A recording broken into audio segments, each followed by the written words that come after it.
ಮಾಧ್ಯಮದ ನನ್ನೆಲ್ಲ ಮಿತ್ರರಿಗೂ ಕೂಡ ನನ್ನ ನಮಸ್ಕಾರಗಳು.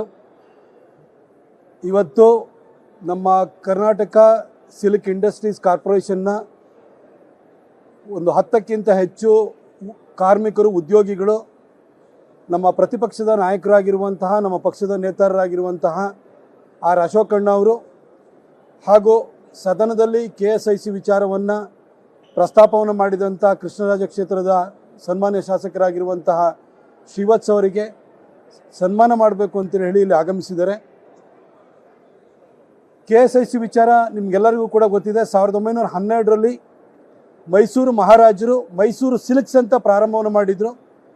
ಇವತ್ತು ಜಗದ್ವಿಖ್ಯಾತಿಯನ್ನು ಗಳಿಸಿರುವಂತಹ KSICಯ ಸೀರೆಗಳನ್ನು ತಯಾರು ಮಾಡೋದಕ್ಕಿಂತ ಮೊದಲು ಅದು ನೂಲು ಉತ್ಪಾದನೆ ಆಗುವಂಥದ್ದು ನಮ್ಮ ಟಿ ನರಸೀಪುರದಲ್ಲಿರುವಂತಹ ಫ್ಯಾಕ್ಟ್ರಿಯಲ್ಲಿ. ಆ ಫ್ಯಾಕ್ಟ್ರಿ ಸುಮಾರು 12 ಎಕರೆ ಜಾಗದಲ್ಲಿ ನಿರ್ಮಾಣವಾಗಿದೆ. ಮಹಾರಾಜರೇ ನಿರ್ಮಾಣ ಮಾಡಿದ್ದು. ಅದರಲ್ಲಿ 6 ಎಕರೆನ ಕಿತ್ಕೊಂಡು ಅಲ್ಲೊಂದು ಸ್ಟೇಡಿಯಂ ಮಾಡ್ತೀವಿ ಅಂತ ಹೊರಟರು. ಅದು ಎಲ್ ಶೇಪಲ್ಲಿದೆ. ಸ್ಟೇಡಿಯಂ ಮಾಡಲಿಕ್ಕೆ ಸಾಧ್ಯ ಇಲ್ಲ. ಒಂದು ಸ್ಟೇಡಿಯಂ ಅಂತೇಳಿ ಹೇಳಿದರೆ ಅದು ವೃತ್ತಾಕಾರದಲ್ಲಿ ಇರಬೇಕಾಗುತ್ತೆ. ಒಂದು ಲ್ಯಾಪ್ ಅಂತಂದ್ರೂ ಕೂಡ ಒಂದು 400 ಮೀಟರ್ಸ್ ಇರಬೇಕಾಗುತ್ತೆ. ಅವೈಜ್ಞಾನಿಕವಾಗಿ ಆ ಒಂದು ಸಂಸ್ಥೆಯನ್ನು ಕತ್ತು ಹಿಸುಕಿ ಸಾಯಿಸಬೇಕು ಅನ್ನೋ ಒಂದು ಉದ್ದೇಶದಿಂದ ಆ ಒಂದು ಸಂಸ್ಥೆಯ ಜಾಗವನ್ನು ಕಿತ್ಕೊಳ್ಳಿಕ್ಕೆ ಅಂತ ಹೊರಟಿದ್ರು. ಇದ್ರ ಬಗ್ಗೆ ಎಲ್ಲ KSICಯ ಉದ್ಯೋಗಿಗಳು, ಮೈಸೂರಿನ ಎಲ್ಲ ಹಿತಚಿಂತಕರು ಕೂಡ ಧ್ವನಿಯನ್ನು ಎತ್ತಿದ್ರು. ಆದರೆ ನಮ್ಮ ಧ್ವನಿ ಈ ಒಂದು ಕಿವುಡರಿಗೆ ಕೇಳಿಸ್ತಾ ಇರಲಿಲ್ಲ. ಆದರೆ ಈ ಕಿವುಡು ಸರ್ಕಾರಕ್ಕೆ ಅದು ಕೇಳಿಸ್ಬೇಕು ಅಂತ ಹೇಳಿದರೆ ಒಂದು ಪ್ರಬಲವಾದಂತಹ ಒಬ್ಬ ವ್ಯಕ್ತಿ, ಒಂದು ಧ್ವನಿ, ಒಂದು ನೇತೃತ್ವ ನಮಗೆ ಬೇಕಾಗಿತ್ತು. ಅದಕ್ಕೆ ಪ್ರತಿಪಕ್ಷದ ನಾಯಕರಾಗಿರುವಂಥ ಆರ್ ಅಶೋಕಣ್ಣ ಅವರು ಚನ್ನಪಟ್ಟಣದಲ್ಲಿರುವಂತಹ ಫ್ಯಾಕ್ಟ್ರಿಗೆ ಭೇಟಿ ಕೊಟ್ಟರು. ಅದಾದ ನಂತರ ನರಸೀಪುರಕ್ಕೆ ಬಂದರು. ಮೈಸೂರಿನಲ್ಲಿರುವಂಥ ಎಂಪ್ಲಾಯೀಸನ್ನು ಕರೆಸಿದ್ರು. ಅವರೆಲ್ಲ ವಿಚಾರಗಳನ್ನು ಕೇಳಿಸ್ಕೊಂಡು ನಾನು ಇದ್ರ ಪರವಾಗಿದ್ದೀನಿ, ಭೂಮಿಯನ್ನು ಉಳಿಸ್ಕೊಡ್ತೀನಿ, KSIC ಉಳಿಬೇಕು, ಈ ನೂಲು ತಯಾರಿಕಾ ಘಟಕಕ್ಕೆ ಯಾವುದೇ ಸಮಸ್ಯೆ ಆಗಬಾರ್ದು ಅಂತ ಭರವಸೆನ ಕೂಡ ಕೊಟ್ಟಿದ್ದರು. ಅದರಂತೆ ಅವರ ಮಾತಿನಂತೆ ನಡ್ಕೊಂಡಿದ್ದಾರೆ.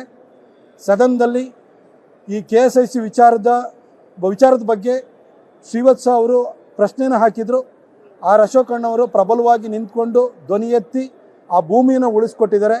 ಹಾಗಾಗಿ ನಾವು ಕೃತಜ್ಞತೆಯಿಂದ ನಮಗೊಂದು ಒಳ್ಳೆಯ ನೇತೃತ್ವವನ್ನು ಕೊಟ್ಟಿರೋದಕ್ಕೋಸ್ಕರ ಒಂದು ಹೋರಾಟ ತಾರ್ಕಿಕ ಅಂತ್ಯಕ್ಕೆ ಹೋಗಬೇಕಾದ್ರೆ ಅದಕ್ಕೆ ಬೇಕಾದಂಥ ಒಂದು ಭೀಮ ಬಲವನ್ನು ಕೊಟ್ಟಿರುವಂತಹ ಅಶೋಕಣ್ಣ ಅವರನ್ನು ನಾವು ಸಮಸ್ತ ಮೈಸೂರಿಗರ ಪರವಾಗಿ ನಾವು ಅವರಿಗೆ ಕೃತಜ್ಞತೆಯನ್ನು ಅರ್ಪಿಸ್ತೀವಿ. ಹಾಗೆ ನಮ್ಮ ಕೃತಜ್ಞತೆಯ ದ್ಯೋತಕವಾಗಿ ಅವರಿಗೊಂದು ಸನ್ಮಾನವನ್ನು ಮಾಡಬೇಕು ಅಂತ ನಾವೆಲ್ಲ ಇಲ್ಲಿ ಬಂದಿದ್ದೀವಿ. ಹಾಗೆ ಶ್ರೀವತ್ಸ ಅವರು ಕೂಡ ನಮ್ಮ ಜೊತೆ ಕೈ ಜೋಡಿಸಿದ್ದಾರೆ. ಅವರಿಗೂ ಕೂಡ ಧನ್ಯವಾದವನ್ನು ಹೇಳ್ತೀವಿ. ಅವರಿಗೂ ಕೂಡ ಈಗ ನಾವು ಸನ್ಮಾನವನ್ನು ಮಾಡ್ತೀವಿ. ನಮ್ಮ ಜೊತೆ ನಮ್ಮ ಈ ಒಂದು ಹೋರಾಟವನ್ನು ರೂಪಿಸಿದಂತಹ ಅರ್ಜುನ್ ರಮೇಶ್ ಅವರು, ದೀಪು ಅವರು, ನಮ್ಮ ಮಂಡಲ ಅಧ್ಯಕ್ಷರಾಗಿರುವಂಥ ದಿನೇಶ್ ಗೌಡ ಅವರು ಹಾಗೂ ನಮ್ಮ ಫ್ಯಾಕ್ಟ್ರಿಯ ಎಲ್ಲ ಎಂಪ್ಲಾಯೀಸ್ ಇಲ್ಲಿ ಬಂದಿದ್ದಾರೆ. ಅವರ ಸಮ್ಮುಖದಲ್ಲಿ ಅಶೋಕಣ್ಣವರಿಗೆ ಮತ್ತು ಶ್ರೀವತ್ಸ ಅವರಿಗೆ ನಾವು ಸನ್ಮಾನವನ್ನು ಮಾಡ್ತೀವಿ. ಮತ್ತೊಮ್ಮೆ ನಾನು ನಮ್ಮ ಧ್ವನಿಗೆ ಸಾಕಷ್ಟು ಬಲವನ್ನು ತಂದುಕೊಟ್ಟಂತಹ ಒಂದು ಯಶಸ್ವಿ ಹೋರಾಟವಾಗಿ ಈ KSIC ಹೋರಾಟ ತಾರ್ಕಿಕ ಅಂತ್ಯಕ್ಕೆ ಹೋಗಲಿಕ್ಕೆ ಮೂಲ ಕಾರಣೀಭೂತರಾಗಿರುವಂಥ ಆರ್ ಅಶೋಕಣ್ಣವರಿಗೆ ಮತ್ತೊಮ್ಮೆ ನಾನು ಮನದಾಳದಿಂದ ಅವರಿಗೆ ಧನ್ಯವಾದವನ್ನು ಹೇಳ್ತೀನಿ. ಮಾಧ್ಯಮದ ನನ್ನೆಲ್ಲ ಮಿತ್ರರಿಗೂ ಕೂಡ ನನ್ನ ನಮಸ್ಕಾರಗಳು. ಇವತ್ತು ನಮ್ಮ ಕರ್ನಾಟಕ ಸಿಲ್ಕ್ ಇಂಡಸ್ಟ್ರೀಸ್ ಕಾರ್ಪೊರೇಷನ್ನ ಒಂದು 10ಕ್ಕಿಂತ ಹೆಚ್ಚು ಕಾರ್ಮಿಕರು, ಉದ್ಯೋಗಿಗಳು, ನಮ್ಮ ಪ್ರತಿಪಕ್ಷದ ನಾಯಕರಾಗಿರುವಂತಹ, ನಮ್ಮ ಪಕ್ಷದ ನೇತಾರರಾಗಿರುವಂತಹ ಆರ್ ಅಶೋಕಣ್ಣ ಅವರು ಹಾಗೂ ಸದನದಲ್ಲಿ KSIC ವಿಚಾರವನ್ನು ಪ್ರಸ್ತಾಪವನ್ನು ಮಾಡಿದಂಥ ಕೃಷ್ಣರಾಜ ಕ್ಷೇತ್ರದ ಸನ್ಮಾನ್ಯ ಶಾಸಕರಾಗಿರುವಂತಹ ಶ್ರೀವತ್ಸ ಅವರಿಗೆ ಸನ್ಮಾನ ಮಾಡಬೇಕು ಅಂತ ಹೇಳಿ ಇಲ್ಲಿ ಆಗಮಿಸಿದ್ದಾರೆ. KSIC ವಿಚಾರ ನಿಮಗೆಲ್ಲರಿಗೂ ಕೂಡ ಗೊತ್ತಿದೆ. 1912ರಲ್ಲಿ ಮೈಸೂರು ಮಹಾರಾಜರು ಮೈಸೂರು ಸಿಲ್ಕ್ಸ್ ಅಂತ ಪ್ರಾರಂಭವನ್ನು ಮಾಡಿದರು. ಇವತ್ತು ಜಗದ್ವಿಖ್ಯಾತಿಯನ್ನು ಗಳಿಸಿರುವಂತಹ KSICಯ ಸೀರೆಗಳನ್ನು ತಯಾರು ಮಾಡೋದಕ್ಕಿಂತ ಮೊದಲು ಅದು ನೂಲು ಉತ್ಪಾದನೆ ಆಗುವಂಥದ್ದು ನಮ್ಮ ಟಿ ನರಸೀಪುರದಲ್ಲಿರುವಂತಹ ಫ್ಯಾಕ್ಟ್ರಿಯಲ್ಲಿ. ಆ ಫ್ಯಾಕ್ಟ್ರಿ ಸುಮಾರು 12 ಎಕರೆ ಜಾಗದಲ್ಲಿ ನಿರ್ಮಾಣವಾಗಿದೆ. ಮಹಾರಾಜರೇ ನಿರ್ಮಾಣ ಮಾಡಿದ್ದು. ಅದರಲ್ಲಿ 6 ಎಕರೆನ ಕಿತ್ಕೊಂಡು ಅಲ್ಲೊಂದು ಸ್ಟೇಡಿಯಂ ಮಾಡ್ತೀವಿ ಅಂತ ಹೊರಟರು. ಅದು ಎಲ್ ಶೇಪಲ್ಲಿದೆ. ಸ್ಟೇಡಿಯಂ ಮಾಡಲಿಕ್ಕೆ ಸಾಧ್ಯ ಇಲ್ಲ. ಒಂದು ಸ್ಟೇಡಿಯಂ ಅಂತೇಳಿ ಹೇಳಿದರೆ ಅದು ವೃತ್ತಾಕಾರದಲ್ಲಿ ಇರಬೇಕಾಗುತ್ತೆ. ಒಂದು ಲ್ಯಾಪ್ ಅಂತಂದ್ರೂ ಕೂಡ ಒಂದು 400 ಮೀಟರ್ಸ್ ಇರಬೇಕಾಗುತ್ತೆ. ಅವೈಜ್ಞಾನಿಕವಾಗಿ ಆ ಒಂದು ಸಂಸ್ಥೆಯನ್ನು ಕತ್ತು ಹಿಸುಕಿ ಸಾಯಿಸಬೇಕು ಅನ್ನೋ ಒಂದು ಉದ್ದೇಶದಿಂದ ಆ ಒಂದು ಸಂಸ್ಥೆಯ ಜಾಗವನ್ನು ಕಿತ್ಕೊಳ್ಳಿಕ್ಕೆ ಅಂತ ಹೊರಟಿದ್ರು. ಇದ್ರ ಬಗ್ಗೆ ಎಲ್ಲ KSICಯ ಉದ್ಯೋಗಿಗಳು, ಮೈಸೂರಿನ ಎಲ್ಲ ಹಿತಚಿಂತಕರು ಕೂಡ ಧ್ವನಿಯನ್ನು ಎತ್ತಿದ್ರು. ಆದರೆ ನಮ್ಮ ಧ್ವನಿ ಈ ಒಂದು ಕಿವುಡರಿಗೆ ಕೇಳಿಸ್ತಾ ಇರಲಿಲ್ಲ. ಆದರೆ ಈ ಕಿವುಡು ಸರ್ಕಾರಕ್ಕೆ ಅದು ಕೇಳಿಸ್ಬೇಕು ಅಂತ ಹೇಳಿದರೆ ಒಂದು ಪ್ರಬಲವಾದಂತಹ ಒಬ್ಬ ವ್ಯಕ್ತಿ, ಒಂದು ಧ್ವನಿ, ಒಂದು ನೇತೃತ್ವ ನಮಗೆ ಬೇಕಾಗಿತ್ತು. ಅದಕ್ಕೆ ಪ್ರತಿಪಕ್ಷದ ನಾಯಕರಾಗಿರುವಂಥ ಆರ್ ಅಶೋಕಣ್ಣವರು ಚನ್ನಪಟ್ಟಣದಲ್ಲಿರುವಂತಹ ಫ್ಯಾಕ್ಟ್ರಿಗೆ ಭೇಟಿ ಕೊಟ್ಟರು. ಅದಾದ ನಂತರ ನರಸೀಪುರಕ್ಕೆ ಬಂದರು. ಮೈಸೂರಿನಲ್ಲಿರುವಂಥ ಎಂಪ್ಲಾಯೀಸನ್ನು ಕರೆಸಿದ್ರು. ಅವರೆಲ್ಲ ವಿಚಾರಗಳನ್ನು ಕೇಳಿಸ್ಕೊಂಡು ನಾನು ಇದ್ರ ಪರವಾಗಿದ್ದೀನಿ, ಭೂಮಿಯನ್ನು ಉಳಿಸ್ಕೊಡ್ತೀನಿ, KSIC ಉಳಿಬೇಕು, ಈ ನೂಲು ತಯಾರಿಕಾ ಘಟಕಕ್ಕೆ ಯಾವುದೇ ಸಮಸ್ಯೆ ಆಗಬಾರ್ದು ಅಂತ ಭರವಸೆನ ಕೂಡ ಕೊಟ್ಟಿದ್ದರು. ಅದರಂತೆ ಅವರ ಮಾತಿನಂತೆ ನಡ್ಕೊಂಡಿದ್ದಾರೆ. ಸದನದಲ್ಲಿ ಈ KSIC ವಿಚಾರದ ಬಗ್ಗೆ ಶ್ರೀವತ್ಸ ಅವರು ಪ್ರಶ್ನೆಯನ್ನು ಹಾಕಿದರು. ಆರ್ ಅಶೋಕಣ್ಣವರು ಪ್ರಬಲವಾಗಿ ನಿಂತ್ಕೊಂಡು ಧ್ವನಿ ಎತ್ತಿ ಆ ಭೂಮಿಯನ್ನು ಉಳಿಸ್ಕೊಟ್ಟಿದ್ದಾರೆ. ಹಾಗಾಗಿ ನಾವು ಕೃತಜ್ಞತೆಯಿಂದ ನಮಗೊಂದು ಒಳ್ಳೆಯ ನೇತೃತ್ವವನ್ನು ಕೊಟ್ಟಿರೋದಕ್ಕೋಸ್ಕರ ಒಂದು ಹೋರಾಟ ತಾರ್ಕಿಕ ಅಂತ್ಯಕ್ಕೆ ಹೋಗಬೇಕಾದ್ರೆ ಅದಕ್ಕೆ ಬೇಕಾದಂಥ ಒಂದು ಭೀಮ ಬಲವನ್ನು ಕೊಟ್ಟಿರುವಂತಹ ಅಶೋಕಣ್ಣ ಅವರನ್ನು ನಾವು ಸಮಸ್ತ ಮೈಸೂರಿಗರ ಪರವಾಗಿ ನಾವು ಅವರಿಗೆ ಕೃತಜ್ಞತೆಯನ್ನು ಅರ್ಪಿಸ್ತೀವಿ. ಹಾಗೆ ನಮ್ಮ ಕೃತಜ್ಞತೆಯ ದ್ಯೋತಕವಾಗಿ ಅವರಿಗೊಂದು ಸನ್ಮಾನವನ್ನು ಮಾಡಬೇಕು ಅಂತ ನಾವೆಲ್ಲ ಇಲ್ಲಿ ಬಂದಿದ್ದೀವಿ. ಹಾಗೆ ಶ್ರೀವತ್ಸ ಅವರು ಕೂಡ ನಮ್ಮ ಜೊತೆ ಕೈ ಜೋಡಿಸಿದ್ದಾರೆ. ಅವರಿಗೂ ಕೂಡ ಧನ್ಯವಾದವನ್ನು ಹೇಳ್ತೀವಿ. ಅವರಿಗೂ ಕೂಡ ಈಗ ನಾವು ಸನ್ಮಾನವನ್ನು ಮಾಡ್ತೀವಿ. ನಮ್ಮ ಜೊತೆ ನಮ್ಮ ಈ ಒಂದು ಹೋರಾಟವನ್ನು ರೂಪಿಸಿದಂತಹ ಅರ್ಜುನ್ ರಮೇಶ್ ಅವರು, ದೀಪು ಅವರು, ನಮ್ಮ ಮಂಡಲ ಅಧ್ಯಕ್ಷರಾಗಿರುವಂಥ ದಿನೇಶ್ ಗೌಡ ಅವರು ಹಾಗೂ ನಮ್ಮ ಫ್ಯಾಕ್ಟ್ರಿಯ ಎಲ್ಲ ಎಂಪ್ಲಾಯೀಸ್ ಇಲ್ಲಿ ಬಂದಿದ್ದಾರೆ. ಅವರ ಸಮ್ಮುಖದಲ್ಲಿ ಅಶೋಕಣ್ಣವರಿಗೆ ಮತ್ತು ಶ್ರೀವತ್ಸ ಅವರಿಗೆ ನಾವು ಸನ್ಮಾನವನ್ನು ಮಾಡ್ತೀವಿ. ಮತ್ತೊಮ್ಮೆ ನಾನು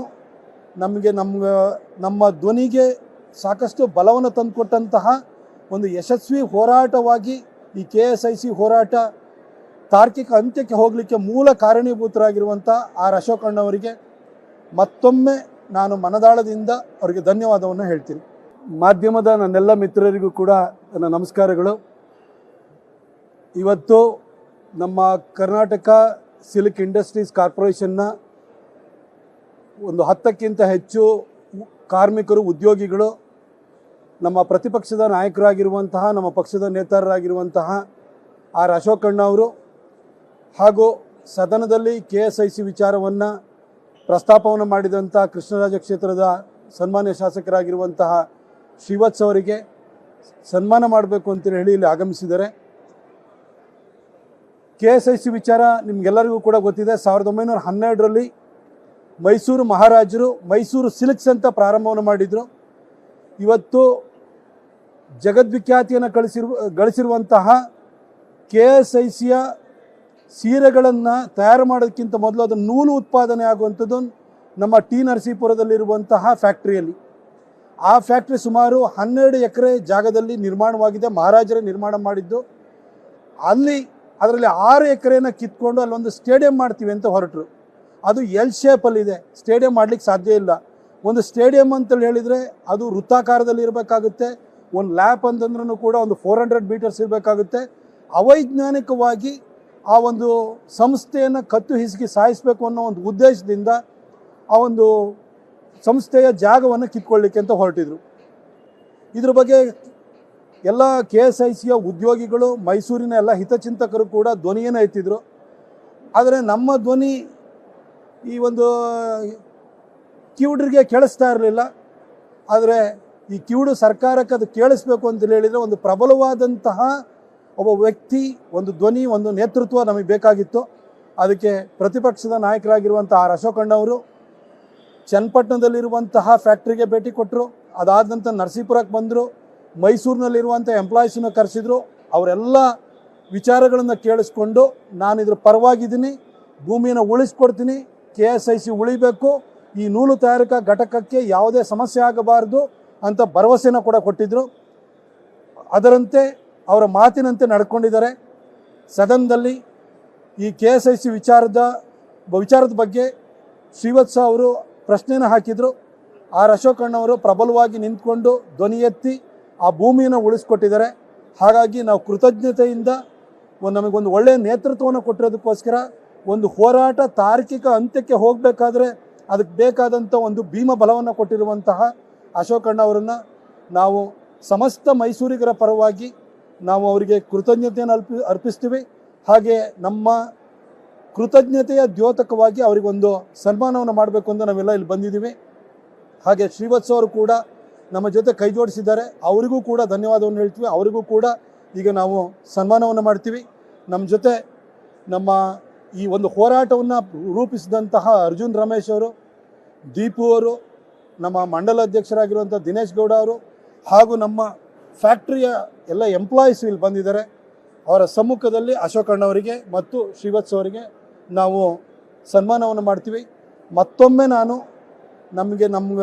ನಮ್ಮ ಧ್ವನಿಗೆ ಸಾಕಷ್ಟು ಬಲವನ್ನು ತಂದುಕೊಟ್ಟಂತಹ ಒಂದು ಯಶಸ್ವಿ ಹೋರಾಟವಾಗಿ ಈ KSIC ಹೋರಾಟ ತಾರ್ಕಿಕ ಅಂತ್ಯಕ್ಕೆ ಹೋಗಲಿಕ್ಕೆ ಮೂಲ ಕಾರಣೀಭೂತರಾಗಿರುವಂಥ ಆರ್ ಅಶೋಕಣ್ಣವರಿಗೆ ಮತ್ತೊಮ್ಮೆ ನಾನು ಮನದಾಳದಿಂದ ಅವರಿಗೆ ಧನ್ಯವಾದವನ್ನು ಹೇಳ್ತೀನಿ.